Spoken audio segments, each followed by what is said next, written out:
बड़ा सपना तो हर कोई देख सकता है, लेकिन पैसा, पावर और पॉपुलैरिटी सिर्फ उसी के पास आता है जो उस सपने को साकार करता है।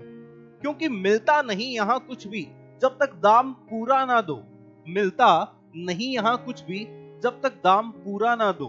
और सपने सिर्फ सपने ही रह जाते हैं अगर काम पूरा ना हो। सपने सिर्फ सपने ही रह जाते हैं अगर काम पूरा ना हो।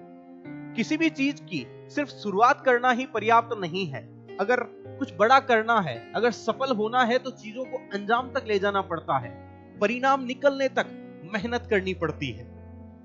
Late there be justice for all, let there be peace for all, let there be work, bread, water and salt for all. Never, never and never shall it be again that this beautiful land will experience oppression of one by another and suffer the indignity of being the skunk of the world. Let freedom reign.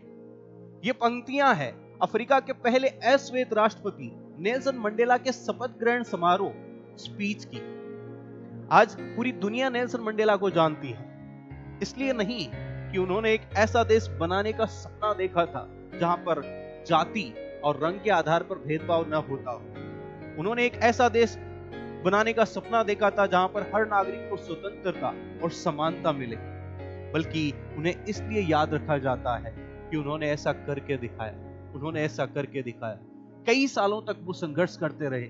लगभग 27 सालों तक वो jail में रहे, पीड़ा और प्रताड़नाएं सहते रहे, लेकिन उन्होंने अपने सपने को नहीं छोड़ा। और अंततः 10 मई 1994 को उन्होंने साउथ अफ्रीका के पहले अश्वेत राष्ट्रपति के पद के तौर पर शपथ ली और अपना सपना साकार करके दिखाया। इसीलिए अफ्रीका में उससे पहले भी राष्ट्रपति हुए थे, उनके बाद भी राष्ट्रपति हुए, लेकिन उन्हीं को याद रखा जाता है क्योंकि उन्होंने सपना देखा और उसे साकार करके दिखाया। उन्होंने कहा भी था कि ए winner is a dreamer who never gives up. A winner is a dreamer who never gives up. एक सपना देखने वाला तभी जीतता है जब वो हार नहीं मानता है, अंत तक काम करता रहता है, सफल होने तक काम करता रहता है। आज दशरथ मांझी को हम इसलिए नहीं जानते हैं कि उन्होंने पहाड़ काटकर रास्ता बनाने का सपना देखा था, बल्कि इसलिए जानते हैं कि छेनी और हथौड़ा लेकर 22 सालों तक वो काम करते रहे और उन्होंने पहाड़ काटकर रास्ता बनाकर दिखाया। पहाड़ काटकर रास्ता बनाकर दिखाया। उनका एक ही मूल मंत्र था कि जब तक तोड़ेगा नहीं तब तक छोड़ेगा नहीं, जब तक तोड़ेगा नहीं तब तक छोड़ेगा नहीं। इसलिए किसी भी काम को सिर्फ शुरू करना पर्याप्त नहीं है, उसे अंजाम तक ले जाना पड़ता है। सिर्फ सपना देखने से कुछ नहीं होता, उसे साकार करना पड़ता है, तभी कुछ बड़ा हो सकता है, तभी दुनिया याद रखती है। आज जितने भी सफल लोग हुए हैं वो इसलिए नहीं हुए हैं कि उन्होंने कोई सपना देखा या फिर वो सपनों की राह पर चले, बल्कि इसलिए वो सफल हुए हैं कि उन्होंने सपने को साकार करके दिखाया, सपने को साकार करके दिखाया। एक बार की बात है, एक राजा अपने 3 मंत्रियों को एक ऊंचे से सिंहासन पर बैठाता है और पूरे दरबार के सामने राजा उन 3 मंत्रियों की तरफ देख के ये घोषणा करता है कि आज मैं आप सबको एक कहानी सुनाऊंगा। पूरा दरबार उत्सुकता से भर जाता है और सभी कहानी सुनने के लिए तैयार हो जाते हैं। राजा उन 3 मंत्रियों की तरफ देख के कहानी सुनाना शुरू करता है कि एक बार की बात है, एक चिड़िया पेड़ पर बैठी थी। वहीं पास में एक चबूतरा था जहां पर लोग पक्षियों के लिए दाना डाला करते थे। एक सेठ जी आए और उन्होंने एक बोरी बाजरा वहां पर डाला। अब चिड़िया पेड़ से नीचे चबूतरे पे आई, उसने एक दाना उठाया और जाकर पेड़ पर बैठ गई। चिड़िया थोड़ी देर बाद में फिर आई, एक दाना उठाया और पेड़ पर बैठ गई। थोड़ी देर बाद में चिड़िया फिर आई, एक दाना उठाया और जाकर पेड़ पर बैठ गई। अब मंत्री कई देर तक ये सुनते रहे, राजा बस यही बात बार बार रिपीट करते रहे, तो मंत्रियों से रहा नहीं गया। एक मंत्री बोला, राजा साहब हमें आगे जानना, आगे क्या हुआ, कहानी में आगे क्या हुआ वो सुनाइए। राजा ने कहा अच्छा ठीक है आगे सुनाता, आगे क्या हुआ। तो राजा ने कहा आगे ऐसा हुआ कि चिड़िया पेड़ पर बैठी थी, कुछ देर बाद में उसे भूख लगी, तो वो फिर से उस चबूतरे पे जाती है, एक दाना उठाती है और जाकर पेड़ पर बैठ जाती है। थोड़ी देर बाद में उसे फिर भूख लगती है, एक दाना उठाती है और जाकर पेड़ पर बैठ जाती है। राजा फिर से यही बात बार बार रिपीट करता रहा। अब मंत्रियों से रहा नहीं जा रहा था। कई घंटे बीत गए, राजा बस यही सब रिपीट करता जा रहा था। मंत्रियों का गुस्सा सातवें आसमान पे था, पर राजा पे गुस्सा तो नहीं निकाल सकते। फिर भी एक मंत्री ने हिम्मत की और थोड़ा जोर से गरज के बोला कि राजा साहब, हमें आगे जानना है, आगे क्या हुआ, हमें निष्कर्ष तक पहुंचना है, हमें जानना है कि लास्ट में क्या हुआ, ताकि इस कहानी का कोई मतलब निकले। राजा ने कहा, मैं यही सुनना चाहता था।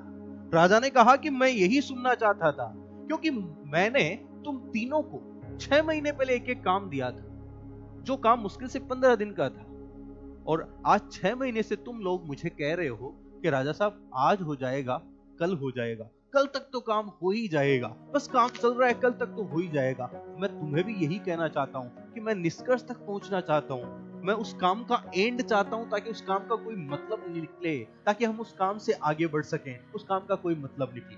इसलिए याद रखना, चीजों को सिर्फ शुरू करना पर्याप्त नहीं है। अगर उस काम का मतलब निकालना है, अगर कुछ बड़ा करना है, अगर सपना साकार करना है, तो सिर्फ सपना देखने से कुछ नहीं होता, उसके अंजाम तक पहुंचना होता है। जब तक वो साकार नहीं हो जाए तब तक काम करना पड़ता है। इसलिए चीजों को अंजाम तक पहुंचाना जरूरी है, उनके परिणाम निकालने के लिए। आज अरुणिमा सिन्हा को इसलिए याद नहीं रखा जाता कि एक एक्सीडेंट में उनकी टांग कट गई और उन्होंने एवरेस्ट पर चढ़ने का सपना देखा, नहीं, बल्कि इसलिए याद रखा जाता है कि एक टांग कटने के बावजूद उन्होंने एवरेस्ट पर चढ़कर दिखाया। आज हम रतन टाटा को एक सफल बिजनेसमैन के तौर पर याद रखते हैं, एक नेक दिल इंसान और कुछ नया करते रहने वाले इंसान के रूप में याद करते हैं। लेकिन उन्हें इसलिए भी याद रखा जाता है कि उन्होंने सबसे सस्ती कार बनाने का सपना देखा, उन्होंने आम आदमी के लिए कार बनाने का सपना देखा, और हाँ, सिर्फ सपना देखा नहीं, उन्होंने कार बनाकर दिखाई। उन्होंने 1 लाख रुपए में, उन्होंने 1 लाख रुपए में नैनो कार बनाकर दिखाई, यानी सपना साकार करके दिखाया, इसलिए उन्हें याद रखा जाता है। इसलिए आम आदमी के दिल में उनके लिए जगह है कि वो जो कहते हैं वो करके दिखाते हैं।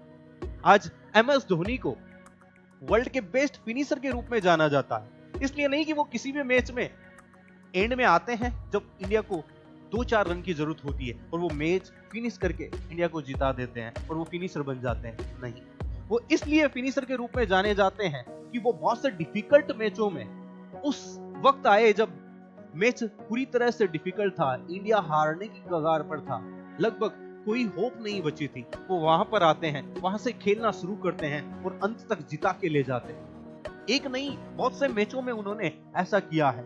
याद है 2011 का वर्ल्ड कप फाइनल मैच, जब इंडिया के 114 पर 3 विकेट गिर चुके थे, वहां पर महेंद्र सिंह धोनी खेलने आते हैं और 91 रन की इनिंग नॉट आउट वो खेलते हैं। जब इंडिया को 170 बॉल में 161 रन की जरूरत होती है, वो आते हैं और 91 रन की इनिंग, 91 रन की पारी वो खेलते हैं नॉट आउट, और इंडिया को जिताकर ले जाते हैं, इंडिया के वर्ल्ड कप जीतने का सपना साकार करते हैं। इसलिए याद रखना, चीजों को सिर्फ शुरू करने से नहीं होता है, उन्हें अंत तक ले जाना पड़ता है, उनका रिजल्ट निकालना पड़ता है, तभी दुनिया याद रखती है, तभी कुछ हो सकता है, तभी हम बड़े बन सकते हैं, तभी सफल हुआ जा सकता है। किसी भी रेस में चैंपियन वो नहीं बनता है जो सबसे तेज दौड़ता है या फिर किसी भी स्पीड में दौड़ना शुरू करता है, बल्कि चैंपियन वो बनता है जो दौड़ता है और सबसे पहले फिनिशिंग लाइन को क्रॉस करता है, सबसे पहले फिनिशिंग लाइन को क्रॉस करता है।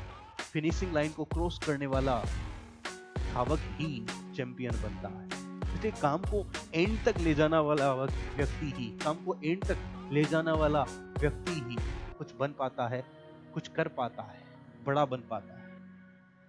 याद रखना, सिर्फ बिगिनर बनने से नहीं चलेगा, एक अच्छे बिगिनर के साथ एक अच्छा फिनिशर भी बनना पड़ेगा।